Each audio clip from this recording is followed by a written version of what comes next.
আমি মরমো এবারে ফাঁসিলে, তাছাড়া আমার কোনো গতি নাই। আর উনি জানে কনে আছে লক্ষণ, উনি আইনে দিক, আমার কেউ খাতে কোনো কথা নাই। ইসলাম ধর্ম পরিবর্তন করে হিন্দু ছেলেকে বিয়ে, ইউপি সদস্যের বাড়িতে স্ত্রীকে রেখে উদাও লম্পট স্বামী। সিরাজগঞ্জের শাহজাদপুরে কৈজুরি ইউনিয়নের বাগবেড়া গ্রামে পরকীয়া প্রেমের জেরে মুসলিম গৃহবধূ নিজ ধর্ম ত্যাগ করে অন্য ধর্ম বিশ্বাস করে বিয়ের পর প্রতারণা অভিযোগ উঠেছে হিন্দু কাঠমিস্ত্রির বিরুদ্ধে। এ ঘটনায় এলাকায় দারুণ চাঞ্চল্যের সৃষ্টি হয়েছে।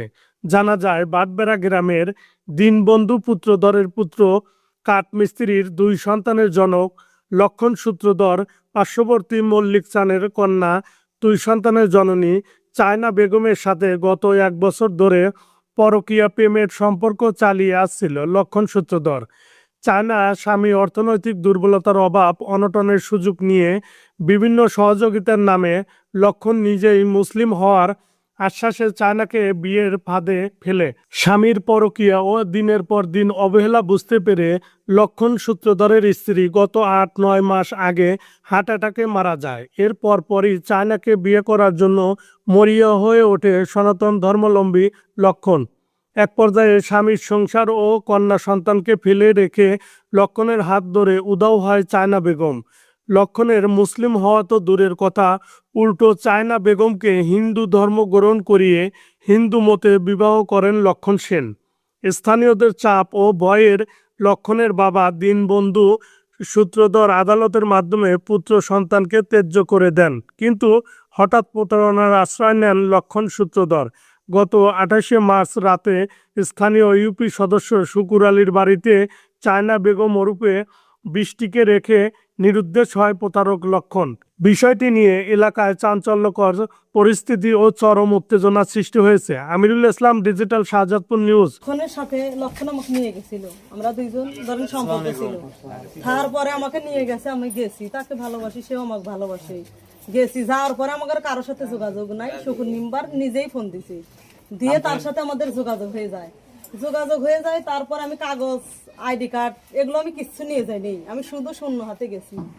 যাওয়ার পরে সে সব কাগজ অ্যাকশনটা নিতেছে না, সে না নিয়ে নিজে বাঁচার জন্য সবাই মিলে আমাকে বুঝাইতেছে যে তুমি কও আমার দোষ। আমি তা কিসের লেল করবো, আমি নিজে মইরে তো গেছি, মইরে যাবো, কিন্তু আমি মিথ্যে কথা বলবো না। এ হয়েছিল আর এক স্বামীর সাথে 10 বছর আমি মুসলমান ধর্মে সংসার করছি, কিন্তু এমন আমার একটা মেয়ে আছে 6 বছরের, আমাকে এমন পাম্পট্টি মানে জাদু জ্ঞানের আমি এমন পাল্টাই পড়ছিলাম, আমি পৃথিবীর কোনো খেয়াল ছিল না, আর A to Z। আমি যদি কাগজ না পাইতাম আমি ডিভোর্স দিতে পারতাম না। সম্পর্কটা ধরেন আমাকে কইছে, পাও ধরছে, আমি তোমাকে ভালোবাসি, হ্যান ত্যান, তুমি আমাকে, তোমার জন্য আমি সব করবো, তুমি যদি চাও যে আমি মুসলমান হবো আমি তাই হবো। লক্ষণের বাড়ি কোথায়? লক্ষণের বাড়ি এই যে স্কুলের পিছে। তাহলে আপনার বিয়ে হলো সরষে, ওখানে উনি গেল কিভাবে, মানে পরিচয়টা করতে? আমি কই শোনেন, আমার আগের স্বামী শ্বশুর বাড়ি ছিল সোনাতলা। এটা হলো কিভাবে? হইলো ধরেন আমি আমার মার বাড়ি থাকি, সে আমার মার বাড়ির দোকান ভাড়াইতে থাকে, এ কথা সে কথা কয়, মানুষের মন গলে যায়। মার বাড়ি এই যে নদীর ঘাটে, ধরেন এইভাবে অনেক মানে যে কোনো কাজ নিজের সব ফ্যামিলির থেকে বেশি ভালোবাসে। একটা মানুষ যদি নিজের জীবন বাজি রেখে সবকিছুর থেকে বেশি ভালোবাসে, তাকে কি ভালো না বেশি পারা যায়? সে আমাকে বলছে যে আমি মুসলমান হবো, তাহলে মুসলমান হবো, আমার ধর্মে এসো, তাহলে তো আমার আমাকে অনেক ভালোবাসে, সব দিকেই ভালো, তাহলে আমার মুসলমান ধর্মে এসো, আমার আরো ভালো। আমাকে নিয়ে জোর করে আমাকে হিন্দু ধর্ম, অতএব সে সেইডে লালা বোলা দিয়ে টাকা পয়সা আমার স্বামীকে আত করছিল। আত করার পরে ভালোর স্যার ভালো কত হয় বুঝেন নাই, প্রকারে এমন ভালো হয়েছিল যে পৃথিবীর চেয়ে শ্রেষ্ঠ আমার কাছে লক্ষণ ভালো ছিল। রোজার 2-3 দিন আগে এলাকা থেকে হিন্দু এক চ্যাংড়ার সাথে চলে যায়। মেয়েটার পূর্বে বিয়ে ছিল, বাচ্চা 2টে, একটা বাচ্চা মারা যায়, একটা বাচ্চা জীবিত আছে 5-7 বছর বয়স। তখন ওই মেয়ের বাবা মারা গেছে, মেয়ের মা আর মেয়ের ভাই আমার কাছে আসলো যে এই কথা, তাহলে কী করা যায়, ওগুলো তো মুখ ধ্যান জানি থানায় লিখে। তখন আমি বললাম থানায় একটা অভিযোগ করতে পারি, থানায় একটা অভিযোগ করছি। থানায় অভিযোগ করার পরে আমি 2 দিন থানায় গেছি। আমার থানায় যাওয়ার নাই অপরাধ, যে কেন মেম্বার থানায় চলে গেল।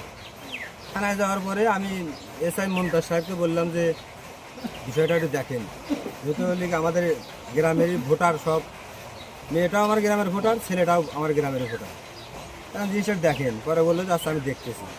আর 2-3 দিন পরে আবার বললাম যে ভাই এই যে ছেলেরা আসলো তারা কি বলে, তখন বললো যে ওরা ওই কোর্টের মাধ্যম দিয়ে লটারি পাবলিক করে এফিডেভিট করে কাগজপাতি আমাদের থানায় পৌঁছা দিয়ে গেছে। পৌঁছা দিয়ে গেছে, তাহলে আর ওই ছেলের ভাইকে মেয়ের ভাইকে বলে দিয়েন যে তাহলে যেন ঝামেলা না হয়, এটা কিন্তু আমরা কোর্টের মাধ্যমে পাঠা দেব। এই পর্যন্ত আমি জানি। এই যে কিছু চক্রান্ত করে আমাকে এলাকার কিছু লোকজন, আমার বাপ 30 বছর মেম্বার ছিল, আমি 10 বছর মেম্বারি করতেছি। আপনাদের দোয়া এবারও আমি, জনগণ আমার পাশে আছে, এবারও আমি আপনাদের কাছে ভোটে জয়লাভ করবো ইনশাল্লাহ। কিছু এলাকার লোকজন আমার বিরুদ্ধে এই প্রচার চালানোর জন্য রাত 1:30টার সময় এই মেয়েটাকে আমার বাড়িতে চক্রান্ত করে পাঠিয়ে দিচ্ছে।